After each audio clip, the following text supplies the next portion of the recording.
സുഹൃത്തുക്കളെ, ഇന്നൊരു പുതിയൊരു അപ്ഡേറ്റ് ആണ്. മലപ്പുറം ജില്ലയിലെ KNRC കമ്പനിയുടെ വെന്നൂർ ഭാഗത്തുണ്ടായിരുന്ന ക്യാമ്പിംഗ് ഏരിയ പൂട്ടി. ഈ ഭാഗത്തുള്ള വർക്കുകളൊക്കെ കഴിഞ്ഞതോടുകൂടി അപ്പൊ ഇവിടെയുള്ള സാധനങ്ങളൊക്കെ എടുത്തു കൊണ്ടുപോയി ഇവിടെ പഴയ പോലെ ഗ്രൗണ്ട് പോലെ ആക്കി കൊടുക്കുകയാണ്. അതിന്റെ വർക്കുകൾ കാണാൻ നമുക്ക് ഈ ഭാഗത്തുള്ള കാഴ്ച കാണാം. ഈ ഭാഗത്തൊക്കെ ഷീറ്റ് കെട്ടിയിട്ട് ഇങ്ങനെ വലിയ മറകളെ വെച്ച് അങ്ങനെ ആയിരുന്നു ഇവരെ സൈറ്റ്. അപ്പൊ ഇവിടെ അവരെ ഒരു സാധനവും ഇപ്പൊ കാണുന്നില്ല. മെറ്റല്, അതുപോലെ കല്ല്, മറ്റ് വാഹനങ്ങള്, ഒരുപാട് സാധനങ്ങൾ ഇവരെ ഉണ്ടായിരുന്നു. മെറ്റൽ മിക്സ് ചെയ്യുന്നത്, മെഷീനറികള്, അവരെ വർക്കേഴ്സിന്റെ താമസ ഷെഡുകള് എല്ലാം ഇവിടുന്ന് പൊളിച്ചു പോയിട്ടുണ്ട്.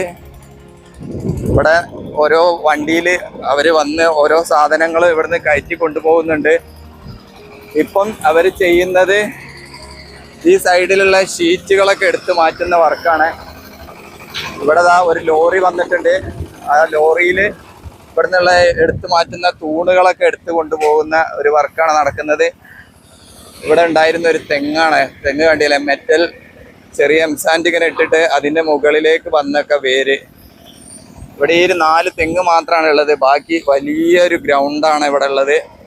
അപ്പോൾ ഇനി ഈ ഭാഗത്തൊക്കെ എന്തെങ്കിലുമൊക്കെ പുതിയ വർക്കുകൾ ചെയ്യാൻ പറ്റും. വലിയ പ്രോഗ്രാമുകളൊക്കെ നടത്താൻ പറ്റിയ ഒരു ഗ്രൗണ്ടായി മാറിയിട്ടുണ്ട്. ഈ സൈഡിൽ ഇപ്പോൾ വർക്ക് നടക്കുന്നത് ഇവർ അയച്ചെടുക്കുകയാണ്. ഇതുപോലുള്ള ഈ തൂണുകൾ കട്ട് ചെയ്താണ് എടുക്കുന്നത്. കേട്ടോ, വെൽഡിംഗ് ഒക്കെ ചെയ്ത ഭാഗങ്ങളാണ് അവർ കട്ട് ചെയ്താണ് എടുക്കുന്നത്. വർക്കേഴ്സ് ആ ഭാഗത്തൊക്കെ കുറേ എടുത്തു മാറ്റി കഴിഞ്ഞു.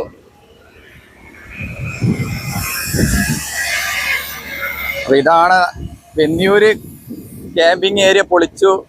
അപ്പോൾ നമുക്ക് മനസ്സിലാക്കാം ഈ ഭാഗത്തുള്ള എല്ലാ വർക്കുകളും കഴിഞ്ഞു എന്നാണ്. അപ്പോൾ ഇനി മലപ്പുറം ജില്ലേൻ്റെ ഓരോ ഭാഗത്തും വർക്കുകൾ ഇങ്ങനെ കംപ്ലീറ്റ് ആക്കിക്കൊണ്ടിരിക്കുകയാണ്. പക്ഷേ എന്നാലും റോഡിൻ്റെ ഭാഗത്തൊക്കെ ഫിനിഷിങ് വർക്കുകൾ ഒരുപാടുണ്ട്. അതിൻ്റെ ഒരു വീഡിയോനെ നമ്മൾ ചെയ്യുന്നുണ്ട്. അതുപോലെ പോരായ്മകൾ ഒരുപാട്, ഹൈവേൻ്റെ വർക്കിലുള്ള ഫോൾട്ടുകളൊക്കെ ഒരുപാട് വരാനുണ്ട്. അതിൻ്റെ ഒരു വീഡിയോ തന്നെ നമ്മൾ ചെയ്യുന്നുണ്ട്. അപ്പോൾ നിങ്ങൾ ചാനലൊക്കെ ഒന്ന് സബ്സ്ക്രൈബ് ചെയ്യുക, ഫോളോ ചെയ്യുക, അഭിപ്രായങ്ങളൊക്കെ അറിയിക്കുക. വീണ്ടും മറ്റൊരു സ്ഥലത്തെ കാഴ്ചയുമായി വരാം.